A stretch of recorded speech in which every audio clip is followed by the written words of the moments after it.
Welcome to Leadership Matters, a podcast from the Bailey Group. I'm your host, Kaylee Thomsen, president of and partner at the Bailey Group, where we believe better leaders create healthier workplace environments, healthier humans, and a better world. On this show, we explore real stories, practical insights, and honest conversations to help you lead yourself and others better. Thanks for joining us. Let's dive in. Welcome to the Leadership Matters podcast. I am normally your host, Kaylee Thomsen, and today we're turning the tables. Mr. Bailey, I think you're supposed to It's so much fun to be back. First of all, I got to be the interviewee before. Indeed. Now I get to turn the tables. I know. But I thought you should start just because that's what everybody's used to. Exactly. And we wouldn't want to disorient them. But then I'll take charge. Okay. And excellent. It'll be good. Excellent. It'll be good. Well, today we've got a special guest here. Her name is Kaylee Thomsen. Oh. Was I supposed to say that? Special interviewer. Was I supposed to say that? We're really pleased today to have a special guest, Kaylee Thomsen. Star of the show. Star of the show. Kaylee invited me to take 20 to 40 seconds at the beginning to introduce her and to candidly say what I think of her. Mm-hmm. So, gee, that was vulnerable of you. That was risky. You never know what I might say. I know. Well, let me just give a little context. The reason why the Bailey of the Bailey Group came to mind for this, that's a big seat to fill, I must say. Well, this is a big seat to fill. That's what I'd say. It is a very big seat to fill. And no one better than, first of all, the Bailey behind the Bailey Group, but also huge influence in my own life and my own career, and someone I've had the great privilege and joy of working with over the last, how many years has it been now? You started 2014. I looked it up. Look at you. I looked it up. Your research. I've been known not to know the answer to that question. I made sure today I had the answer. Yeah. So thank you for, first of all the influence you've had in my own life, and also for being willing to come back first and foremost. I didn't scare you off, and to do this interview. Yeah, it was my great pleasure. And I felt honored to be asked. And that's a good segue. So there was a little bit of stress about how you describe somebody that you care so much about and think so highly of in 20 to 40 seconds. Wow. So I'm going to start with just that. So the first thing I thought about is that Kaylee is just one of my favorite humans. And then I thought, what are some words that I would use to describe Kaylee? And some of the words that came to mind were kind, compassionate, courageous, builds trust, curious, responsible, mature, humble. Just in short, somebody that I feel really fortunate to know, and that I really feel fortunate to have had the opportunity to partner with. When you and I were visionary and integrator of the Bailey Group. So it's my great pleasure to spend some time with you today, and turning the tables a little bit. Thank you so much, Leigh. You're very welcome. You're very welcome. Now, I'm also supposed to introduce you as if I was introducing you at some sort of a networking event, which required me to go and look at your LinkedIn profile. What are her credentials again? What happened? First thing was, I think you've had like 8 jobs at the Bailey Group. But I thought, has it been that many? That's way too many. So I narrowed it to sort of the progression, if you will. So you started in 2014 as office manager. At least that's what the title said. I'm remembering you greeting people when they came in, and I'm remembering you answering phones, managing my schedule, which is probably the hardest job for anybody. So that was 2014. You had some other responsibilities added, but then the next real big promotion was Director of Finance and Administration in 2017, which happened under duress because the former Director of Finance and Operations, shall we say, left. Departed. Unexpectedly. Yes. But I had confidence that you would grow into that role. I knew that you would. And I know it was a challenge, but my confidence was rewarded. And you took a chance. A quick learner. Absolutely. You were promoted again. And again, there are other kind of things that you took on, but I thought a real significant next promotion was COO in 2020, and then president in 2023, really acknowledging by that point, you were really running the business by that point. So that seemed like a very appropriate title.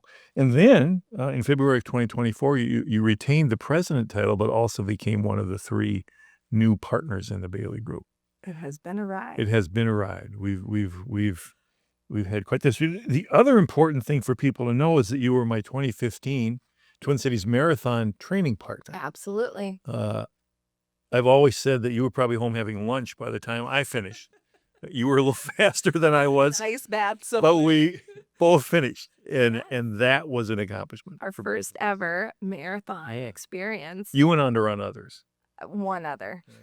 I didn't have a prolific marathoning career. I, on the other hand, was one and done. That was it for me, but it was good. That was huge, and I don't know that I would have done it otherwise without. I certainly would not have had as much joy training for it and adding those miles week after week without comparing battle wounds on Monday mornings when we talk about the me the same. And the other memory I have was going to was the Saturday before the marathon, I think it was. Yes. And I met your family for the first time. We were in that place in St. Paul. I don't know what we were doing, getting our race packages or whatever it was. Yes. I met your family and found out that maybe, I don't know, somehow we crossed. So you went to kindergarten. This is a fun fact. You Yes, went it to is. kindergarten with my mom. That's right. Which That's is right. Thomas unbelievable. Edison, or I think that was what it was called. Could have been up at Yeah. Moorhead, Minnesota. Moorhead, Minnesota. That's And I right. don't even know how the two of you put that together, but I think you were like, you look really familiar. And she was like, you look really familiar. Yeah. Well, and maybe it was, I don't know. Did we have a pic? Did we one point show? I don't know. I had I a think you picture. compared kindergarten Yeah, teachers. that was probably what it was. Shout out kindergarten teacher Right. Thomas Edison. Sadly, we don't know if she's still alive. She's probably not, but that's a whole different story. Yeah. So also people just need to know that not only are you president and partner, but you're also the mom of 3 kids. Yeah. And it's one of the things that I also admire the most about you. I think you're a terrific mom, and your kids are very fortunate to have this kind, compassionate, courageous, builds trust, curious mom. I think that's how you grow good kids. So Wow. Thank congratulations for that as you well. a lot to me. Yeah. I'll never forget telling you I was making that pivotal transition from being a carefree adult human to a very not carefree adult human. I just had a moment of PTSD. I remember she's going to be gone for like 3 months. What are we going to do? And then you put together this amazingly detailed notebook. So it was all good. It was all good. All right. Are you ready to jump into questions at this point? I think so. Let's do it. I feel like, and most people are probably not young enough to know this, but the questions have been on the steps of Funk and Wagnall since noon today. Nobody knows the questions. This was a Johnny Carson thing. Okay. But I believe you. it's been fun thinking about what questions do I want to ask. So let me. Isn't that fun? It is fun, Especially for a curious human like you. Yeah, it is fun. You get to kind of think, what do I not really know? What are some interesting questions? So I want to start with what it was like for you to grow up in Fargo, North Dakota. I always think it's curious to know what values did people take away from their growing up experience. I think it's interesting to know what are some of the activities that you did that you enjoyed that sort of grew with you as you were growing up in Fargo. So tell us about Fargo. Tell us about growing up in Fargo. Growing up in Fargo. Yeah, it's an interesting place to start. I would say my growing up experience was pretty normal. I grew up in a middle class family, maybe by Fargo standards, upper middle class. One of the things I remember very vividly about growing up was my parents were very intentional to instill what I would now refer to as a growth mindset in me from a very early age. And it was probably the best gift they could have possibly How given did they me. do that? I will never forget a mantra in our household was, you can do anything you set your mind to. Hmm.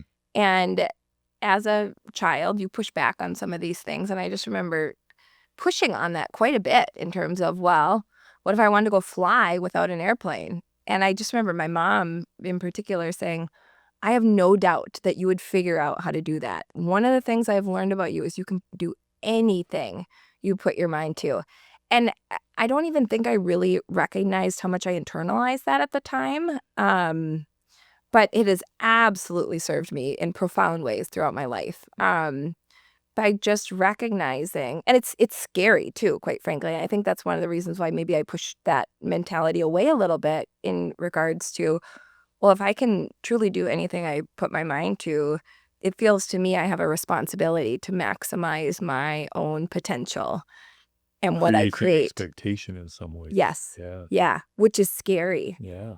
And also exciting at the same time. And so I think for me, it gave me permission to dream really big. And I remember I was kind of at this pivotal moment in my life, leaving high school behind and then going to college. I grew up in Fargo. I had great friends. I was very social. I loved connections. I loved relationships. I had a number of different sort of friend groups. And I think at the time I was still kind of trying to figure out who I was. I was very extrinsically motivated Mhm. and externally driven, looking for validation pretty much everywhere besides inside myself. And so in some ways, I say I'm a recovering people pleaser, and I use that term very intentionally. Because I think that wiring runs so deep, I will still feel myself flinching to want to say the right thing or want to say the generally accepted thing or act in the generally accepted way. And again, that's another moment where I think motherhood gave me even more permission of, nope, nobody knows these kids better than I do. Nobody knows what's right for these kids better than I do. And it's a huge responsibility, but it's something that I can rise to. But I remember, kind of leaving high school behind, and, everything feels so important in high school. It's like, ugh, I flunked this test. Everything, my entire life is now ruined by the fact that, and I wasn't flunking things, but a B felt, oh, like, how will I ever recover from this? Or gossip going around at school, or you make one mistake or whatever it is, it feels like it's a part of your identity and you wear it, with some shame in a lot of ways. And so I remember leaving high school behind, and I went to the University of St. Thomas over in St. Paul. That was a big jump. Fargo to St. Paul. Huge, That's a big. huge. And again, it was that so many of my peers went to NDSU or UND. It was sort of, you can go either of these places. That's where the majority went. And I just wanted something different. I don't even really know why I craved something so different, but I looked at St. Thomas and I fell in love with the campus. And I'm so grateful I decided to go there. Smaller class sizes. I looked at the U as well, which is a tremendous school, the University of Minnesota. A lot of really sharp, really smart people who come out of that school. And I remember thinking, the U of M, their graduating class size is larger than Moorhead, Minnesota, which was the sister city to Fargo. Really? And I remember thinking, that is a sea of humans. I can't even imagine being, so that would have been an even bigger jump. But University of St. Thomas, I just remember thinking, new city, I can create a new identity for myself. I can be whoever I want to be, going back to that mindset of you can do anything you set your mind to. And I remember thinking, I am going to get straight A's in college. And I don't even know where this came from. I didn't super apply myself in high school. I don't know that I was adequately challenged. And that probably sounds, maybe more arrogant than it needs to be. The more I've learned about learning and development, the more I realize there has to be enough challenge to really engage people. But it can't be so challenging that it totally disengages them and it is so over their head they're not even in it. And I don't think I had that right level of challenge in high school to really dive in. And that was all a me thing. It was not, the teachers around me. But I just remember thinking, okay, I'm going to go to St. Thomas and I'm going to be a straight A student and I'm not going to get a single B. And I remember thinking like, oh, I don't know if I want to set that goal for myself or not, because that is super scary. It goes back to, okay, if you set this intention, you have the ability to do it, but will you or will you not? And do you have enough discipline and focus and drive to really do that? And it felt like such a pivotal decision in my mind of like, am I really going to go for it or not? And did you? I did not. You did not go for it. Did I go? It's such a good question. I don't remember, to be honest with you. It's so funny. Some of these big decisions in your life where you like agonize over it. I just remember I did a lot of running that summer before college. And I just remember thinking so much like, what do I want this next experience to be like for me? I graduated with a very high GPA. I can't even remember. Isn't that funny too? Like at the time, it totally validated my entire worth at 3.7, 3.8, 3.9. I think I was summa cum laude or magna cum laude. Again, it's all on my LinkedIn. I should go back and check. But I have no idea. And at the time, it felt so massive. This is going to dictate the rest of my life. But what I decided to do was graduate with a 4-year degree in 3 years. And so that was the new goal, was I've always kind of been in a rush to grow up. I remember driving home from freshman orientation. It was like in June or July. And I'm sitting in the back of my parents' vehicle looking at the coursework and the credentials. And I'm like, okay, if I do a couple summer courses, a couple J terms, I could get this 4-year degree done in 3 years. And so that became the new goal. And that's what I did. I did not know that about you. Wow. Yeah. And then coincidentally, I think what kept me accountable to that goal is, first, my brother is 14 months older than I am. He went to the University of St. Thomas. So he started a year before me. And I realized if I graduate early, Kaylee comes before M, Matt. I could walk before my brother. I could get my diploma. No competitiveness here. Not even a little bit. Yeah. And then that first weekend of college, before my classes even started, I met Dumasani Thomsen, who became my boyfriend and now husband. I wondered if you were going to mention that. And he's a year older than me. And so again, Bergstrom came before Thomsen. Yeah, he and my brother are the same age. And it really was motivating in terms of, okay, you had a year head start on me. I can get through this all.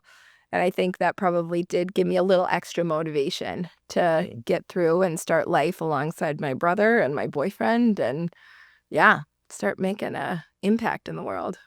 I noticed that you threw in Bergstrom there, too. Yes. As opposed to Thomsen. So there we go. Because I walked before both my brother, Matt Bergstrom, and my boyfriend, Dumasani Thomsen. Well, that's a great transition, because my next question was going to be, so tell us about family. Tell us about life outside of... What is life outside of work? Is there life outside of work? So I have a husband, as you know. I know Miss Dumi. Yeah. Dumasani. Dumasani is the full name. Dumasani. Yeah. Okay. Another fun fact. Look at all these nuggets you're learning. Do me. Yeah. Like, do me a favor is what his dad says when it comes to pronunciation. Such a good guy, by the way. I've met him several times. He's such a good guy. Yeah. He's been instrumental in all the growth and development I've done myself. We have 3 kids, ages 5.5. I have to think about this every time because they change every year. They too? Imagine that. 5.5, 3, and then Miss Cora just turned 1 on Sunday. Yeah. So, my goodness, if you want to see a real representation of how fast life goes, have a couple of kids and you see that. I just have to say, president of the Bailey Group and 3 kids. 3 kids. Now not 5 and under, but they were 5 and under. Yeah. Well, they are 5 and under right that's now. True. 5 and under. But at a point, I had 3 kids, 4 and under. Wow. Yeah. And I remember the trips to the emergency room. Yes. And RSV, both of our girls got scary things. hospitalized for RSV. I do also remember your wedding. You and I know. I remember getting rained on. 2017 was a pivotal year. I got married that year, and I still have video of you cheering. Doomy and I, we had a videographer come, and it makes me feel every time I see it. You're right there. You and Fred are right there cheering us on as we walk in, make the grand entrance. What I remember is the ushers with umbrellas. It started to rain. They were rushing in. I'm thinking, oh, they're going to come help. And they put the umbrellas over the cameras rather than. We had our priorities. Understand where the priorities are. All right, then. So when you get out of bed in the morning, what gets your feet on the floor and gets you moving? I think maybe abnormally high levels of cortisol, the stress hormone. In all seriousness, I am a more like anxiously wired human. I used to be incredibly type A, had some control challenges, if you will. But I think I am just wired maybe a little bit more tightly than most humans.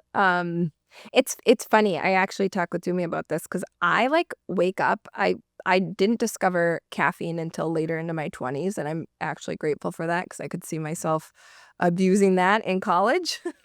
Unfortunately, I didn't discover the magic that is a little extra 2 years then, you know. I know. If only you'd know. Missed opportunity there. But yeah, I wake up and I'm like ready to rock. I am ready to do all the things, and he is one who's more like, okay, I need a little bit of time to like wake up and understand what's going on. But I think I just have like a real passion for life. I'm a maximizer. You know, they've got the study of, are you a satisfier, where you look at a menu and the first thing that pops out, you're like, okay, that looks good enough, or which is my husband through and through. I mean, it will literally have me tweaking out at restaurants being like, you didn't even open the second page. But how do you not know that there could be something better in there? And I am a maximizer through and through. I want to, for better or worse. And this absolutely gets in my own way where I can get paralysis analysis. And the research is fascinating on this because satisfiers actually tend to be more happy, satisfied in life, because the tyranny of the maximizer is because you see all those options that are out there, you agonize over, oh, did I actually choose the most optimal choice? That's such a fascinating. So how would you classify yourself? I'm a maximizer for sure. Yeah. But the tangent is, if I think Myers-Briggs and you're a J, it's like typically the side. And so you are a P when it comes to, your behavior is more P when it comes to maximizing, but you're also a J when it comes to organization. For sure. All those sorts of things. That's a great insight. And I have this streak of like pressure promptedness in me, where I really, because I go so all into anything I do, sometimes I need to wait to really prepare for that. It's almost like, so do me in college, you know, papers would get assigned and I, you know, chunk it this little bit, this little bit, this little bit. He wouldn't even start it till the night before it was due. And then he'd write all night and turn it in the next day. And we'd get similar grades and it would drive me crazy. But I definitely have a streak of that in me as well, where if it's something really important, I won't even let myself like think about it until like the pressure's on. And then it's like, okay, let's go all in. Let's explore every possibility. And then let's make a decision and run with it. It's interesting. Yeah. Interesting to know. It is. Yeah. And it's great to know about yourself too, because then instead of, you know, hearing conventional wisdom of, well, you should do this, this, and this, you can recognize maybe that works for some people, but maybe what I really need, maybe the optimal conditions for me don't fit the norm or don't fit what's out there.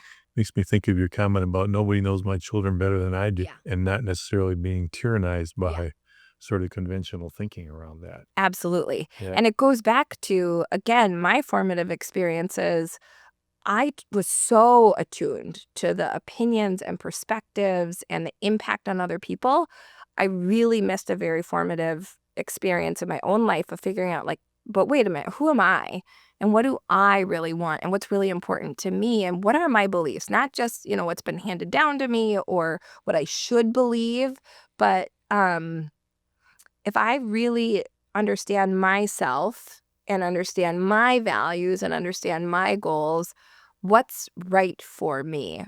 Which I used to think that there was this one right path. Like, you go to school, you get the best grades possible, you go to the best school that you'll get accepted towards. I couldn't understand people who would apply to multiple schools. They'd get into the Ivy League and yet they'd choose like a state school. Why would you do that? Yeah. You had the option to go to an Ivy League. And now I understand, that it's not just trying to optimize or maximize different things. It's really deeply understanding yourself and your own values and what's most meaningful to you, and then making the best decision that you can with the information you have available at the time and pivoting as needed. I'm sitting here thinking about there's a book you need to read. I won't add it to my I list. can't think of the title right now, but I'll look it up. Okay, we'll have to put it in the show notes too, because you've piqued all of our curiosity. I'm also thinking about stages of adult development, and wow, you've moved down that path a long way. In terms of life isn't about do others approve of me. It's Right. really in touch with what do I need, what do I want, that sort of thing. But if you don't know it, it's interesting. I was thinking about this as I was driving here. I had the opportunity to talk with one of your previous clients, Jeff. I won't dox him in case he doesn't want to be doxed. And I brought up Plato's allegory of the cave. Mm-hmm. And I have talked to so many people about this, and most of the time they're like, okay, cool. So much. And that has really resonated with me in my own life, where you just don't know what you don't know. You can't know what you don't know. And I remember I brought it up with him, and it totally resonated with him. And he said, I've never heard anybody else bring that up, but that was absolutely my experience. I was going through life operating in one mode, and I just assumed that was the only way to operate, or the only way that I could operate. And it was the same for me. I was just going through life kind of shape-shifting and being what everybody else needed me to be or wanted me to be, and just thinking that was normal. I remember networking events were so stressful because it felt like I needed to be liked or I needed to be accepted. And the more that I've recognized, I don't need the external validation. Yeah, it can feel good. And, again, the recovering people pleaser, it will never not feel good. But my identity and my view of myself doesn't depend on that anymore. It's such a leadership issue, and I reflect sometimes about how to help people find that insight. Where did that insight come from you? How did you develop that insight? I wish there was a simple answer, and there isn't. I really think it was a conflation of a bunch of different variables. And a huge part of it, quite frankly, was the Bailey Group. I mean, I've talked to so many people about this. I don't even know if I would have the marriage I have had I not come to the Bailey Group when I came to the Bailey Group, because I learned so much about myself. I got deep, profound insights. We do pre-hire assessments on everyone from the front desk, as I was, to consultants that we hire and bring in. And as part of that, we provide those results to people, whether they accept the job or not. If you take the time to do the assessments, we'll have one of our experienced assessment experts debrief those results with you. And Barb helped me understand more about my own wiring in profound ways. You've been absolutely pivotal in my own growth and understanding of myself and my strengths and how I view the world. But I think it's just little experiences. And I think so much of it actually does come down to lived experience, where you can read about all this stuff, you can hear about all this stuff, you can listen to podcasts, you can consume content. But I think the wiring that we have in childhood, and again, becoming a mom, that was so catalyzing in my own growth and development. that runs so deep. These formative experiences that we have through childhood and adolescence and early adulthood. So much of the time, we're not reacting to things in the present. I've learned this from you. We're reacting to things that happened years and years and years ago, or the story that we're telling ourselves about what's happening. And so I do think it's just been, it requires courage to start opening some of these boxes or some of these cans of worms and examining your own beliefs and why do I believe that? And having acceptance around maybe that did serve me in really profound and necessary ways at one point in my life, but how is it serving me now? And is it something that I can let go of? And that takes courage, and trying new things takes courage. And that's where I think you always talk about how humans grow in relationship. I think being in relationship with really kind, caring, compassionate humans who accept you, not because you're filling some role or some idea that they have of you, but for who you truly as a human are, is life-changing. And it allows you the space to take a baby step forward, in a number of different ways. I remember challenging conversations you and I have had where I've been terrified of, because our relationship is so important to me, somehow either no longer being valuable to you or you getting the wrong conclusions about me or my beliefs or my values. And it's taking a baby step forward and living through, okay, I can say that, or I can do that, or we can have this conversation. It doesn't mean that we're going to agree on everything all the time. There's space. That's the thing. I think it's allowing space for you to be who you are in your fullness and wholeness, and you allowing me the space to be who I am in my fullness, that helps my brain and body recognize, like, I can do this, or I can behave in new ways or say new things, and I can live through it. And it doesn't mean you're always going to like what I have to say. It doesn't mean you're always going to agree with what I have to say, but it is rewiring yourself to be okay with it. Mm-hmm. I've told you before, I've learned the same thing in our relationship through your acceptance as well. So it's funny how that works both ways. It is. All right, let's get into what's happened over the last 12 months. So how has your perspective on leadership evolved since you became not only president, but also a partner in the Bailey Group? Oh my gosh. How's your world changed? How hasn't it changed? And by the way, 12 months ago, I welcomed our third baby into our family. That's right. And I'm saying 12, it's been actually closer to 18 months. I know. Yeah. Time does fly. Yeah. I think I have realized the weight of leadership in a whole new way. And again, I don't even know if I would have rewound 2 years. I absolutely felt like I felt the weight of leadership. I didn't, compared to where I am now. You know what I mean? Mm-hmm. I do. And I didn't realize how much more I could feel it, because at the time, it was the heaviest weight I had ever felt when it came to leadership. And yet, and it's all that it's just like when you have a kid, right? When you have one kid, we have Alexa on our team who welcomed her first baby the same time she actually got to have her baby on my due date, and my baby decided to stay in there an extra 10 days. For you, hasn't it? It has been a pattern. My kiddos need a little extra prompting. I think it's just your responsibility of finishing things at work. You just... They always said that there's this mental block, and I wrap everything up and I'm like, okay, body, I'm ready to roll. Time now. Doesn't do it. Again, that's been a massive lesson in control what you can control and hold with a very open hand an unbelievable amount of elements that you have very little, if any, control over. But she, talked about, I cannot even imagine how busy you are with 3 of them. And I said, you have to remember, like, you are at a level of being as busy as you've ever been. You've never been this busy before. And while objectively, yes, I have 3 kids and you have 1, experience being subjective, like, you feel just as busy as I feel. That is your reality, and you are entitled to feel, because I almost felt like she was feeling apologetic whenever she was like, oh, I'm so busy or so sleep deprived and you've got it way worse than me. But like, your reality is your reality. It's just like, in college, I had hardly anything. I worked like crazy, but really just had enough to kind of keep myself going.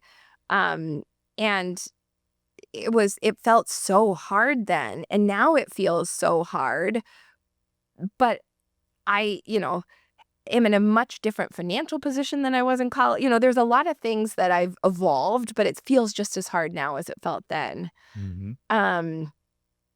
And so I do feel like at the time, for me, I felt the weight of leadership to a degree that I had never felt it before. And yet the last 18 months have really elevated that leadership in a whole different way, which I know you and I have had the great opportunity to talk about at length. Of people's livelihoods really depend on the decisions that you make, and the trajectory of the organization really depends on the decisions that you make. And Anne, our CEO, talks about this balance between doing what's right for the company and always keeping the best interest of the company in mind and at the forefront. It's a huge responsibility. You have a responsibility as an employee to fulfill the duties and obligations of the role. And as a leader, you also have a responsibility to all of those that you impact that roll up to you. You have a responsibility to your peers, your collaborators, to pull your weight and to do things in the best interests of the business. And I just remember so many sleepless nights of, what is this going to look like? And is this the right decision? And you're also privy to a lot of information that others within the organization don't have access to. And with that comes great responsibility, that there's things that you can share and there's just things you can't share. And that's really hard, especially as humans. I believe we're wired to want to feel seen and valued and understood. Mm. And yet sometimes you have to make decisions. I'm thinking of a coaching client now, who had to make a decision about a beloved person in the organization. And she had access to other information than everyone around that person had.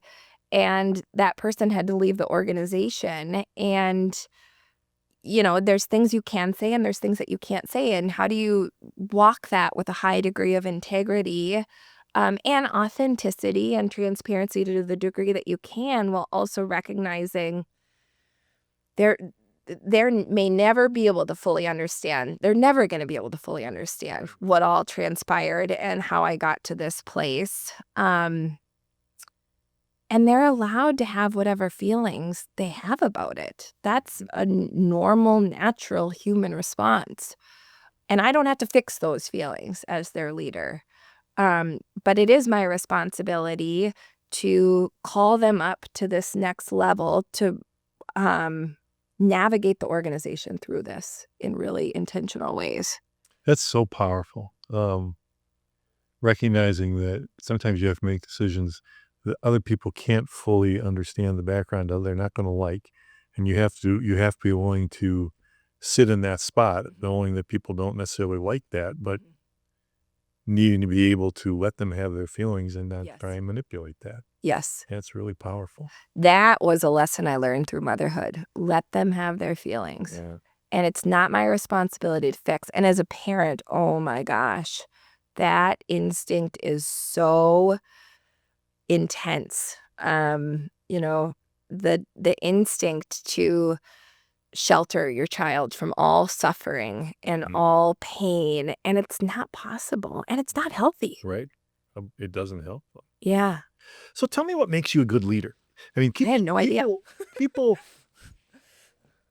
instinctively experience you as a really, and you're a tremendous leader. You really are. People follow you. What do you think it is about you that, what are the characteristics? What are the conscious, intentional things that you do that have helped you to be effective as a leader? This is going to be a really weird statement, and I know it's not maybe accepted in all areas of work, but I do genuinely like people. I was going to say love people. I do genuinely love people. I love the humans behind work, and I care really deeply about humans. Um, I believe we spend so much of our time at work. And I personally believe that so many of us are wired to contribute to something greater than ourselves. And work is a vehicle for that. Caregiving is a vehicle for that. There's all sorts of different vehicles to contribute to something greater than yourself.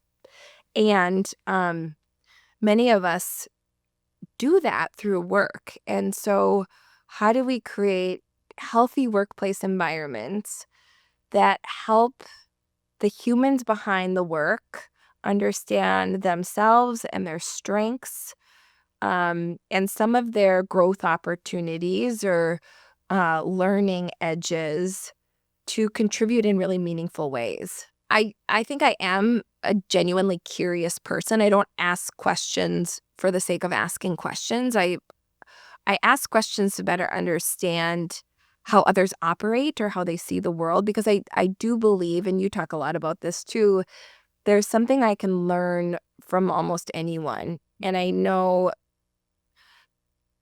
I used to think I had to have all the right answers, and now I know that's not possible. Right. And so I want to better understand there's so much strength in diversity of thought. And I want to better understand where people are coming from and how we can work together in ways that have them operating at the top of their license, me operating at the top of my license, and making a meaningful impact. So I think curiosity and care are a couple of the attributes. I also think I've become a lot less apologetic about the fact that I am a pretty ambitious human. That's just how I'm wired. I think, why do I say I've become less apologetic? I think that can be a burden to some people. I think that can be maybe intimidating to some people. I think that can be inconvenient to some people. But I think for the right people who really want to do big things and have a big impact, that can be exciting and motivating and inspiring. And so I've loved that about our work together, that I think I've learned a lot moving from sort of a scarcity mindset to an abundance mindset in terms of, okay, let's forget the limiting beliefs or the constraints that exist out there. You know, maybe it's casting the vision even further out. Maybe it's not, 3-year, maybe it's not even 5-year, but let's go 10 years out. We don't have to figure out exactly how we're going to get there at this point, but what could be possible? Let's flex into that zone. And so I think being ambitious and driven can be really exciting for the right kinds of people. I was thinking three things. One, I know I said this to you many times. One of the things that I think has made you so effective in the when you and I are working together in the integrated role is your curiosity and respect for both the front of the house and the back of the house, and the ability to be curious and interested in both perspectives, I think has been really crucial for your success. The other thing I was thinking about is, this is kind of where I wanted to go next. It's so interesting how running a small business of 10 people teaches you lessons that are really helpful for people that we coach who might be in huge organizations, but the issues are not that different. So you're moving towards doing more executive coaching and getting involved in doing that work. Yeah. Tell me about that. What's that been like? What's motivated you to do that? What are you liking about it? What are you feeling challenging there? That was 4 questions. Pick the one you like, or pick 2 you like and go with that. Yeah, that's good. It is interesting. So that, what has it been? 6 years ago, maybe we talked about this co-coaching model. We talked about what differentiates the Bailey Group, and it really is this combination of psychological sophistication, really deeply understanding human development and the science of behavior change and how we overcome internal resistance with understanding the complexities of running organizations and what's required in C-level, director level, high potential positions within the organization, this business acumen. And how can we bring those two disciplines together in a really robust and powerful way? And we can certainly find folks like you, like Barb, who have both of that in them internally in really high quality degrees. And we can also bring licensed psychologists together with former CEOs, former CFOs, former presidents, um, who have built high functioning organizations, robust sales functions for organizations, who have succeeded founders or who have run family businesses and understand in their bones what it means to sit in those seats and to operate at those levels. And so that afforded me the opportunity to join some exceptional coaches in the co-coaching environment, which was sort of the first taste, if you will. I remember the first one I ever did was with you. And to your point earlier, we integrated EOS and Traction at the Bailey Group in 2016, I think it was. And over the years, I think it has served us tremendously well. And one of the things that it's helped us do is work with clients who utilize EOS in profound ways. And I think of you as really a classic visionary who sees the bigger picture and is carrying this torch of excellence forward for the organization. And through that, I found, a real love of the integration work that's required with executing in a really high quality way. And so you were working with more of an integrator, and you invited me into that engagement, and it was really fun and really meaningful. I think one of the things I've really realized through coaching is you really do create sacred space that most humans don't have the luxury or access to otherwise.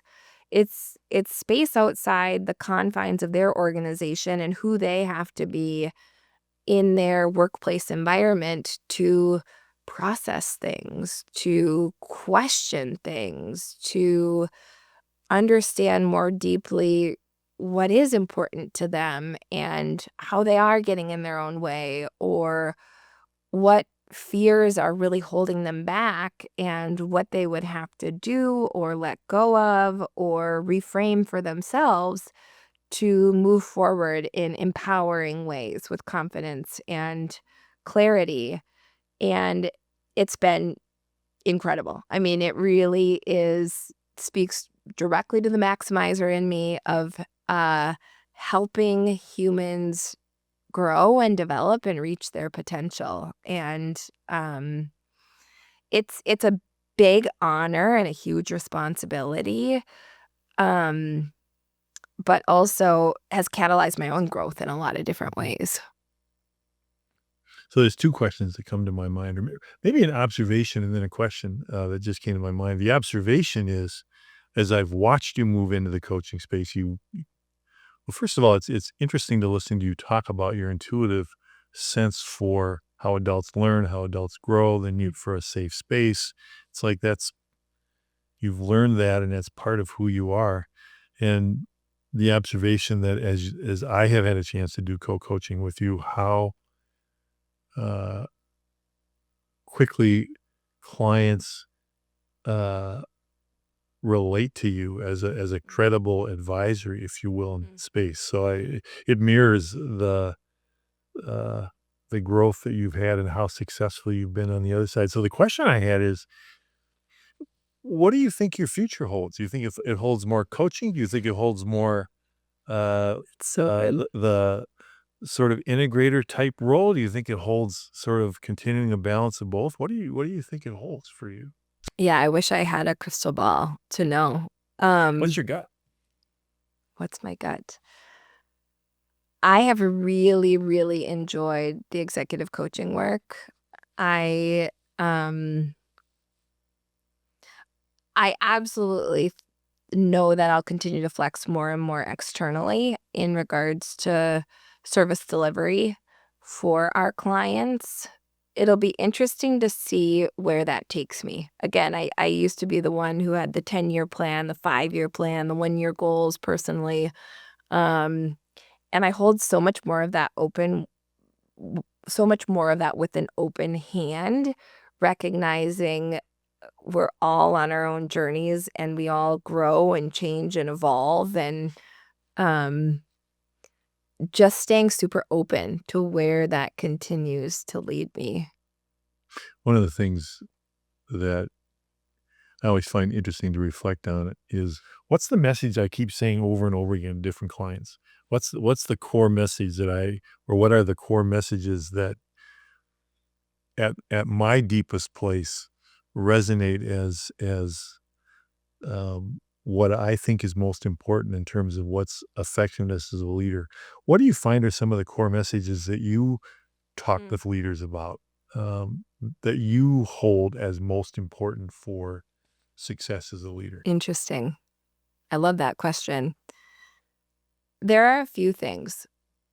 One, and this is why this work has been so fascinating to me, I think we aren't really taught how to lead in super applicable manners. We go to school and we can get the degrees, we can learn the accounting skills or learn the marketing skills. But so much of early career, I feel like, stems from being the technical expert and executing, doing the work ourselves. And then some of us get to a point where, because we're doing such great work, we get a promotion. Yay. And with that promotion, sure, a new title, maybe a new compensation package, and maybe some direct reports. And I think so much has been learned through osmosis for so many of us. So who are the best leaders that we had, or who are the worst leaders that we had? And how do we either replicate what we've come to like and appreciate, or do it completely opposite than those that we knew were not amazing leaders? But there isn't a lot of time spent on, so who are you and what is your unique approach to leadership? And how do you lead authentically? Again, coming from a background where I was looking for the answers everywhere but myself, it was sort of, whose leadership style do I want to replicate? And the older I've gotten, the more I've realized, again, there is no one right way. But where the most effective leadership comes from is a leader who understands themselves deeply and trusts themselves and has absolutely developed skills like deep listening and um, understanding different perspectives and strategic thinking and things of that nature, but really brings their own authentic twist on leadership. And I sort of take issue with this this mantra around fake it till you make it. I totally understand it. I totally understand the intent behind it, but it gives me pause because I go back to the 3 drivers of trust, which is something you've talked about a lot at the Bailey Group and has been absolutely instrumental in my own growth and development, which is all about showing up authentically and being okay with saying, I don't have the answers here, or this is a really challenging issue, or I am really nervous about this issue. And that's not faking it till you make it. That's not pretending that you are coming at it from a different place or a different experience level than you are. But I think it is understanding yourself and deeply knowing yourself and your approach to leadership to then figure out how you can call up the rest of your team to operate at their highest level. It's so fun, first of all, to just hear how you think about it, Ab. And yeah, I think what you said is profound. Authenticity and empathy and the ability to speak truth even when it's hard It's huge. is huge. The other thing I'll say is, and I discovered this sort of later in my career, at its core, leaders have 3 primary responsibilities. And this is something I find myself talking about with clients all the time. Set clear expectations. Be crystal clear about what does success look like in this role?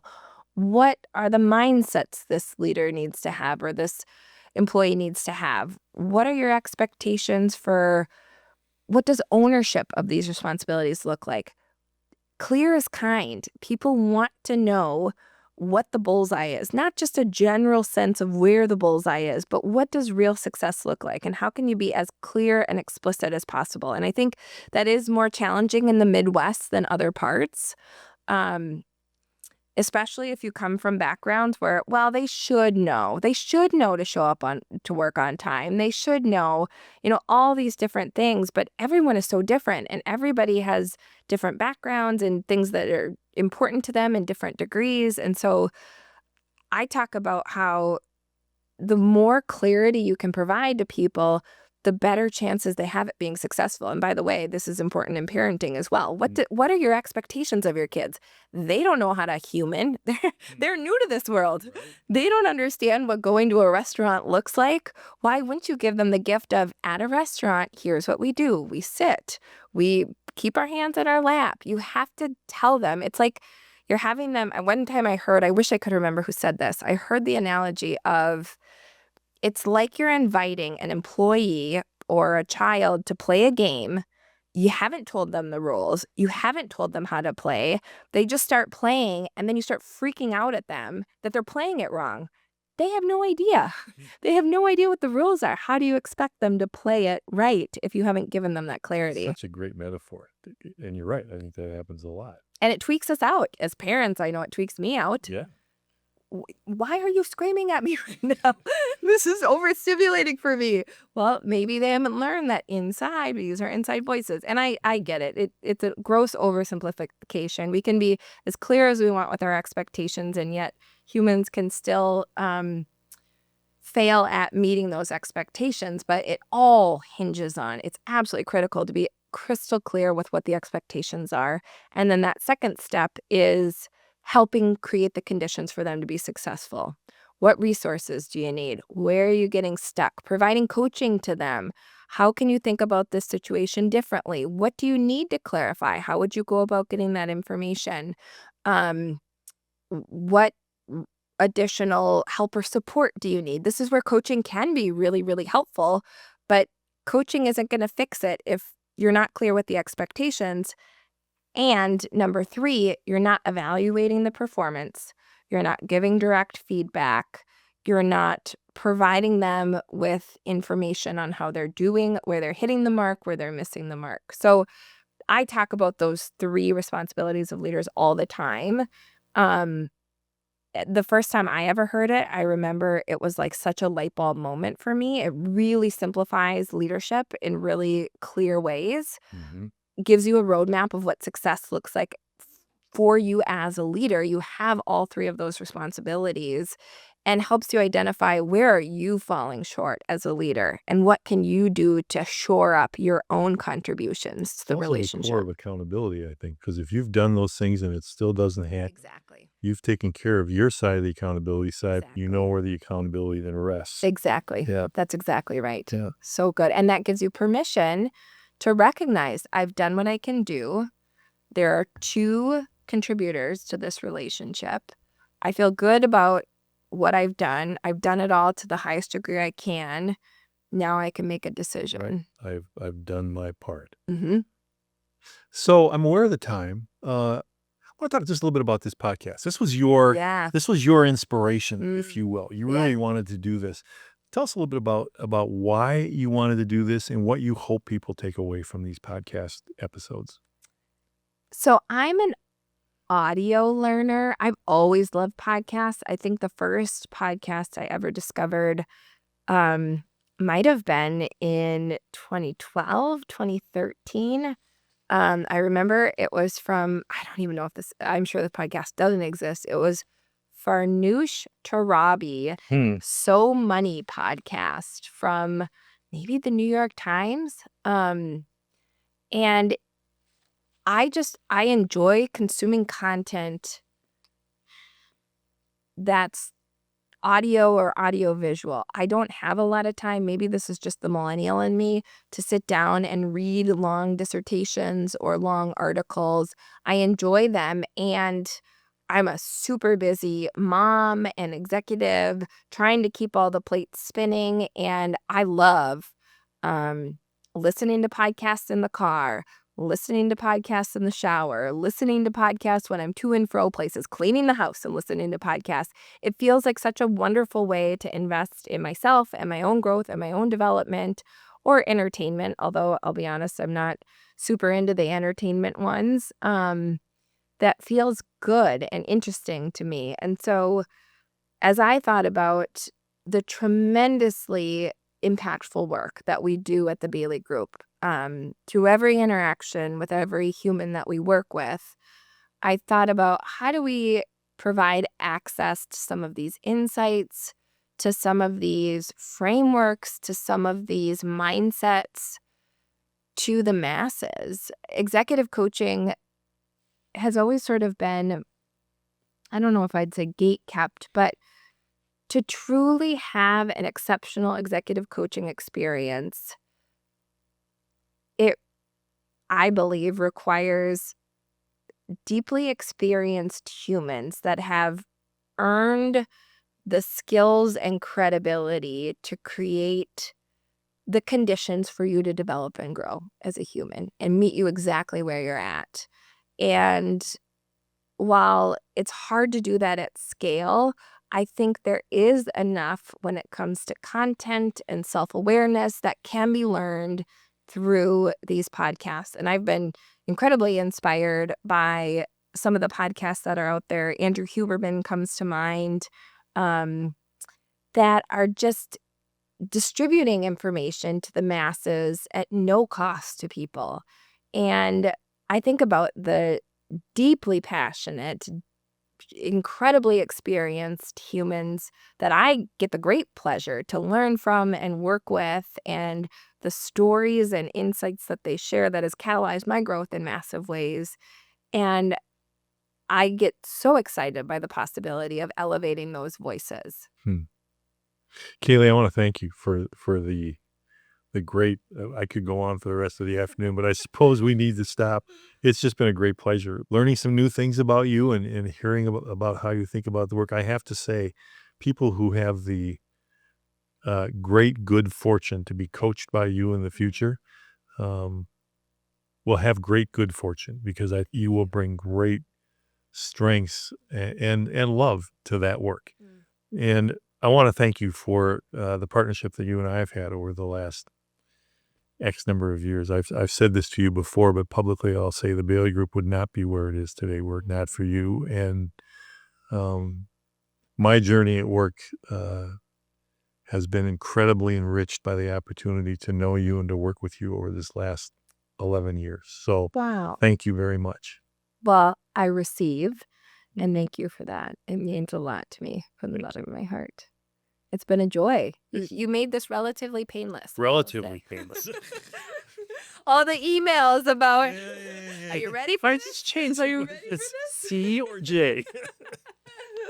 You kept me on my toes, That's right. which is good. That's right. And there's no one I would have rather done this with. Yeah, So me thank you. Thanks for asking. Yeah. Thanks for joining us for today's episode of Leadership Matters. If today's episode resonated with you, would you do me a favor and share it with someone you care about? To learn more about the work the Bailey Group is doing in the world, check us out at thebaileygroup.com or follow us over on LinkedIn. We love sharing useful articles, helpful resources, and valuable tools to help you expand your leadership capacity. Like and subscribe, and join us next time for more honest conversations.